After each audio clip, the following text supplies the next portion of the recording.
Discuss करने वाली हूँ आईसीएसई के एमसीक्यू क्वेश्चन के बारे में, जिसमें पद और गद और पद दोनों भाग में सम्मिलित की हूँ, और जो कि 9वीं और 10वीं छात्र छात्राओं के लिए बहुत ही उपयोगी सिद्ध होगा। ये वीडियो आप लोग मेरे साथ अंत तक बने रहें। जो फर्स्ट सेमेस्टर में जो आने वाले हैं चैप्टर, उसी को लेके मैं एमसीक्यू क्वेश्चन डिस्कशन करने वाली हूँ। तो बच्चों, चलिए आज की क्लास स्टार्ट करते हैं। मैं पहले आप लोग को बात अठन्नी की और ये काकी डिस्कस कर चुकी है। एमसीक्यू क्वेश्चन किस प्रकार के आएंगे, आज मैं आप लोग को डिस्कस करने वाली हूँ महायज्ञ का पुरस्कार और नेताजी का चश्मा के बारे में। तो किस टाइप का आपका क्वेश्चन आ सकता है, कुछ सैंपल मैं यहाँ पे उदाहरण के रूप में दे रही हूँ। साहित्य सागर बुक से जैसे पहला ही क्वेश्चन जैसे आता है, धनी सेठ थे, उसका 4 ऑप्शन रहेगा, विकल्प रहेगा। अत्यंत क्रूर, स्वार्थी, लोभी, अत्यंत धार्मिक पूजा पाठ करने वाले, अत्यंत दयावान या स्वार्थी, लोभी, अत्यंत विनम्र और उदार। तो हमारे बुक में पहली लाइन जो लिखी है कि एक धनी सेठ थे अत्यंत विनम्र और उदार, तो हम लोग का आंसर मालूम है क्या होगा, अत्यंत विनम्र और उदार। तो हम लोग अत्यंत विनम्र और उदार पर टिक लगाएंगे, या आप लोग का जो सीट मिलेगा उसमें आप लोग गोल करना रहेगा, तो उसको अच्छी तरह से पूरा डार्क करके करिएगा। हमारा सीट जो मिलेगा, जिस प्रकार का आईसीएसई बोर्ड हम लोग को पैटर्न फॉलो करना कर बोलेगा, हम लोग उसी प्रकार करेंगे। और इसमें आपको टिक करने पर गलत भी होता तो इसमें आप लोग का नेगेटिव मार्किंग नहीं है। सेकंड नंबर से, उन दिनों एक प्रथा प्रचलित थी। कौन सी प्रथा प्रचलित थी? 4 ऑप्शन दिया गया। बाल विवाह का प्रथा, यज्ञों के फल का क्रय विक्रय या करने की प्रथा, या दहेज प्रथा।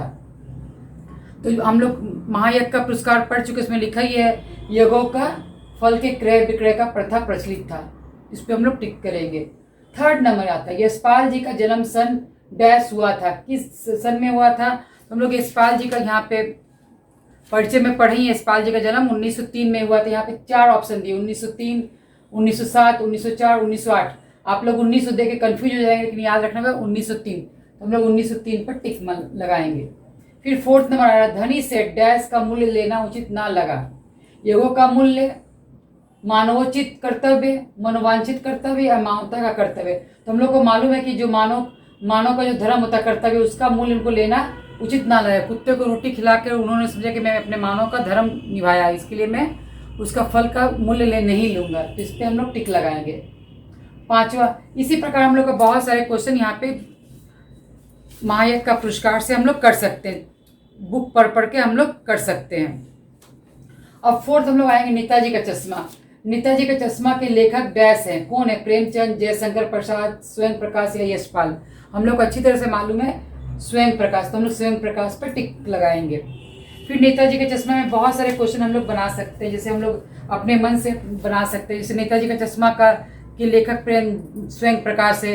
हलदार साहब को हर 15वें दिन कहाँ जाना रहता था? कस्बे में, नगर में, शहर में या राज्य में? तो हर एक 15वें बाद कस्बे में, तो कस्बे पे हम लोग टिक लगाएंगे। मूर्ति में केवल एक चीज की कमी दिख रही, कसर थी। क्या मूर्ति संगमरमर की नहीं थी, या आंखों पर रियल चश्मा नहीं था, या मूर्ति के आंखों में संगमरमर के चश्मे नहीं थे? तो हम लोग टिक लगाएंगे, संगमरमर का चश्मा नहीं बनता। इसी पर हम लोग बुक से और भी बहुत सारे क्वेश्चन बना सकते हैं। हलदार साहब को पान वाले के द्वारा एक डैश का इस तरह मजाक उड़ाया, अच्छा नहीं लगा। क्या? देशभक्त, कैप्टन, बुरे व्यक्ति या लंगड़े का? एक देशभक्त, तो हम लोग जानते हैं देशभक्त पे हम लोग टिक लगाएंगे। ये आइडिया भी ठीक है, मूर्ति पत्थर की और चश्मा रियल। चश्मा डैश आएगा, तो हम लोग जानते हैं वहाँ पे क्या लिखना पड़ेगा, संगमरमर लिखना पड़ेगा, सरकंडे का चश्मा या काठ का चश्मा। तो हम लोग को मालूम है कि हम लोग बुक में एक लाइनिंग है चश्मा रियल, तो हम लोग रियल पे टिक लगाएंगे। इसी प्रकार हम लोग अगर बुक को प्रत्येक लाइन को ध्यानपूर्वक पढ़े, तो हम लोग को कोई भी क्वेश्चन का आंसर आराम से आ जाएगा और हम लोग अपना आराम से नंबर स्कोर कर सकते हैं।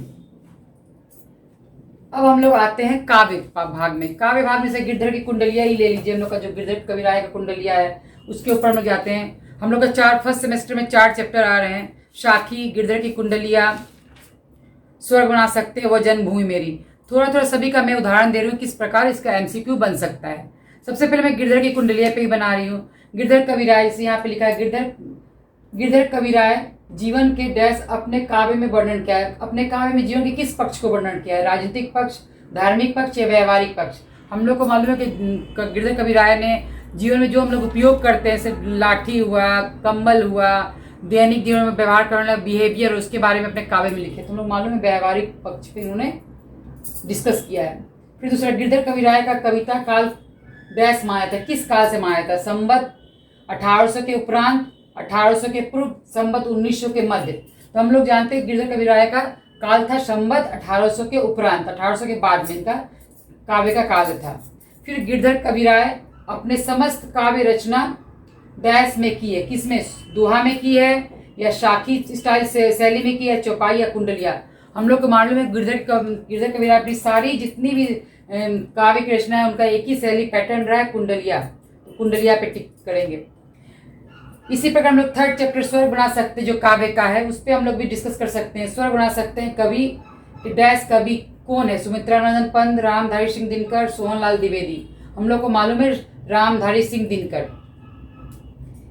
फिर हम लोग इस और एक क्वेश्चन इस पे बना सकते हैं, स्वर बना सकते हैं में भीष्म पितामह युधिष्ठिर के उपदेश देते हुए धरती को क्या कहते हैं? खरीदी हुई जमीन नहीं है, खरीदी हुई दासी नहीं है, या खरीदी हुई किसी की जागीर नहीं है। तो भीष्म पितामह कहते हैं कि किसी की खरीदी हुई दासी नहीं है जमीन। इस प्रकार और भी कुछ बना सकते हैं कि हम लोग स्वर किस प्रकार बना सकते हैं। क्यों कभी क्या कहना चाहते हैं कि हम लोग अगर हम लोग अपना स्वार्थ छोड़ दें, प्रलोभन छोड़ दें, या संभाग कर ले सभी अधिकारों का, तो हम लोग का मालूम है कि इसमें कविता के अनुसार कहा गया कि अगर सब अधिकारों का बराबर रूप से समानता रूप से हम लोग संभाग कर ले तो हम लोग का धरती स्वर्ग बन सकता है। उस पर हम लोग टिक कर सकते हैं। इस प्रकार बहुत सारे वैकल्पिक क्वेश्चन हम लोग अपने कविता और गद्य से बना सकते हैं।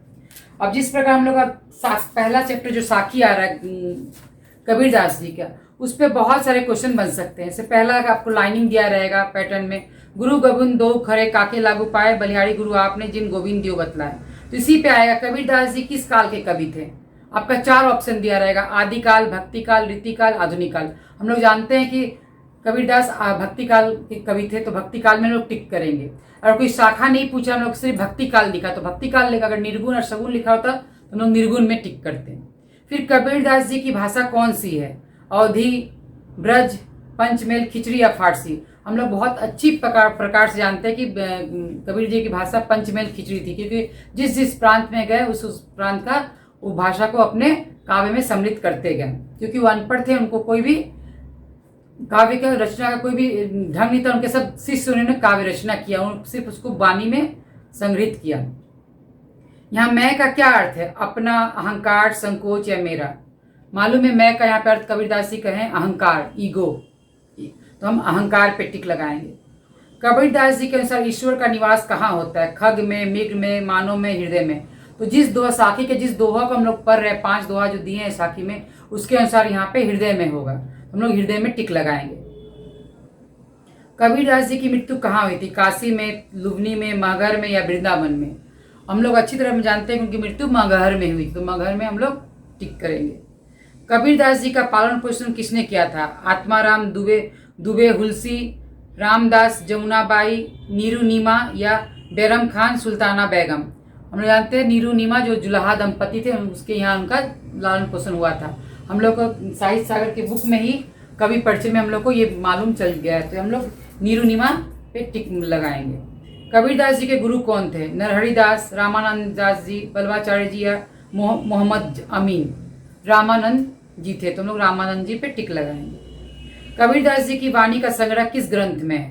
साहित्य लहरी, बीजक, कामायनी या हुंकार? बीजक। बीजक के 3 भाग किए गए, हम लोग पिछले वीडियो में हम आप लोग को बताए भी है, पढ़ाए भी है। हम लोग बीजक पे टिक करेंगे।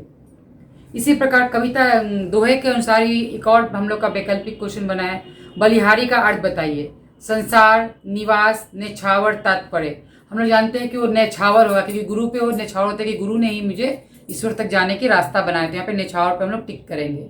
बंदराय शब्द का अर्थ क्या है? बानर, घोड़ा, जंगल, कागज? यहाँ बंदराय शब्द का अर्थ है जंगल। तो इस प्रकार हमारे बहुत सारे एमसीक्यू क्वेश्चन काव्य और गद्य से बन सकते हैं। तो बच्चों इसमें आप लोग को घबराने की कोई बात नहीं, जहाँ से भी आए तो हम लोग को 2 ही बुक फॉलो करना। जो बच्चे काव्य और गद्य करें तो इसमें से कर सकते हैं, और कोई बच्चे एकांकी और नया रास्ता भी करते तो उसके भी बहुत सारे पैटर्न उदाहरण है। हम लोग एकांकी में 3 आ रहे हैं, बहू की विदाई, संस्कार और भावना और मातृभूमि का मान। तो इसे हम एक उदाहरण आप लोग एकांकी का आज दे रहे हैं, एकांकी संचय का, बहू की विदाई से। अगर तुम्हारी सामर्थ्य कम थी तो अपनी बराबरी का ही घट देखते। जीवनलाल कौन है? राजेश्वरी का पति विमल का पति, प्रमोद का पिता, कमला का पिता। तो ये राजेश्वरी के पति हैं, उस पर हम लोग टिक लगाएंगे। एकांकी का हम एक उदाहरण, सिंपल उदाहरण दे रहे हैं। प्रमोद कौन था? कमला का पति, जीवनलाल का बेटा, राजेश्वरी का पति, इसमें से कोई भी नहीं। जीवनलाल का बेटा कमला, तो इसमें से कोई भी नहीं था। प्रमोद, कोई भी, इसमें टिक लगा देंगे। कमला को मायके ले जाने के लिए कौन आया था? रमेश, जीवनलाल, प्रमोद, राजेश्वरी। तो उसका भाई प्रमोद आया था, इस पे हम लोग टिक लगाएंगे।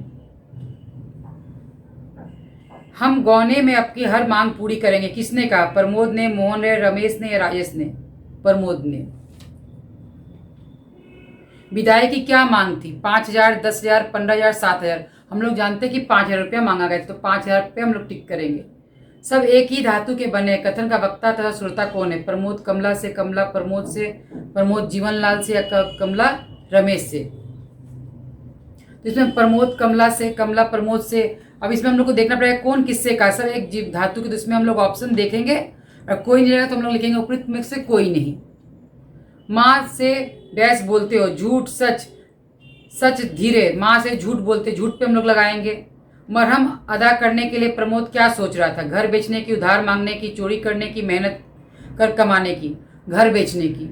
तो घर बेचने की, क्योंकि सोचा मेरे पास घर है, घर बेच के हम 5,000 रुपया दे दें। नहीं आई क्यों? तबीयत तो ठीक है उसकी। कथन में किसके आने की प्रतीक्षा की जा रही है? कमला, बिमला, गौरी, लक्ष्मी। यहाँ पे गौरी कहा जाएगा क्योंकि वो उनकी बेटी थी। उन्होंने विदा नहीं की, यहाँ किसने किससे विदा नहीं किया? जीवनलाल ने कमला को कहा, प्रमोद ने बिमला को कहा, गौरी की ससुराल वालों ने गौरी को, राजेश्वरी ने कमला को। तो इसमें हम लोग क्या, उन्होंने विदा नहीं की, यहाँ किसने किसे विदा नहीं किया? गौरी के ससुराल वालों ने गौरी को विदा नहीं किया, तो इस पर हम लोग टिक मारेंगे। इसी प्रकार आप लोग एकांकी, नए रास्ते, सबका इस वैकल्पिक क्वेश्चन अगर हम लोग ठीक से बुक पढ़ रहेंगे तो कर सकते हैं। तो बच्चों, आपको ये वीडियो कैसा लगा? अच्छा लगा तो मेरे वीडियो को जरूर से जरूर लाइक एंड सब्सक्राइब करें, और अगर कोई डाउट्स तो मेरे कमेंट बॉक्स में लिख कर बताएं। धन्यवाद।